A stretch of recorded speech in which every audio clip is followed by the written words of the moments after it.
চা বোর্ডের নীতি নিয়ম ভঙ্গের অভিযোগ, বন্ধ চড়াইদেওয়ে দুটি চা বাগানের ফ্যাক্টরি। বোর্ডের অভিযোগ, চা উৎপাদনে গাফিলতি করছে বাগান কর্তৃপক্ষ। নির্ধারিত মূল্য দেওয়া হচ্ছে না চা শ্রমিকদের, এবং তাই শাস্তিমূলক ফ্যাক্টরি বন্ধের নির্দেশ চা বোর্ডের। 7 দিন বন্ধ থাকবে বাগান দুটির ফ্যাক্টরি। গোটা অসমে এখনো পর্যন্ত এ ধরনের 8টি চা বাগানকে শোকজ করেছে চা বোর্ড, তার মধ্যে দুটি চড়াইদেওয়ে।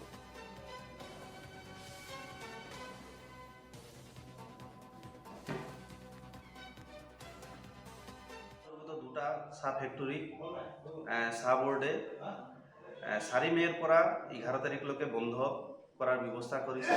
আৰু বন্ধ কৰাৰ একমাত্ৰ কাৰণটো হ'ল তেওঁলোকে যি টি মনিটৰিং এক্ট TMC এক্টখন আইন উলংঘা কৰিছে। তেওঁলোকে আইন উলংঘা কৰি তেওঁলোকে খেতিয়কৰ যি উচিত মূল্য, সেই উচিত মূল্য নিদিয়াৰ কাৰণে টি বোৰ্ডে যোৱা 25 বৰ্ষত তেওঁলোকে বহু ফেক্টৰীয়ে, অকল সেই দুখন বুলিয়ে নহয়, বহু ফেক্টৰীয়ে মানে খেতিয়কক উচিত মূল্য MBP যিটো বেঞ্চ প্ৰাইচ মাৰ্ক আছে সেই নিদিয়াৰ বাবে টি বোৰ্ডক আমি খেতিয়কৰ স্বাৰ্থত আমি টি বোৰ্ডক আমি জনাইছিলোঁ। আৰু তেওঁলোকে আমাৰ প্ৰতি সন্মান জনাই বৰ্তমান যি ব্যৱস্থা লৈছিলে, তেওঁলোকে নটিচ কৰিছিলে, সকলো প্ৰায় ফেক্টৰীক নটিচ কৰিছিলে।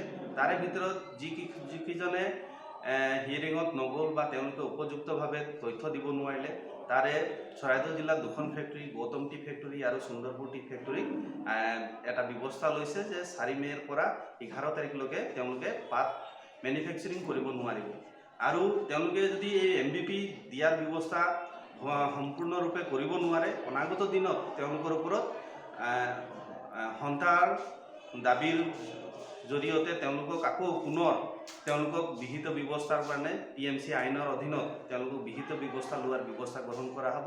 আৰু আমি টি বোৰ্ডক ধন্যবাদ জনাইছোঁ যে টি বোৰ্ডে খেতিয়কৰ স্বাৰ্থত তেওঁলোকে যে খেতিয়কে উচিত মূল্য পাব লাগে তাৰ কাৰণে এটা ব্যৱস্থা লৈছে।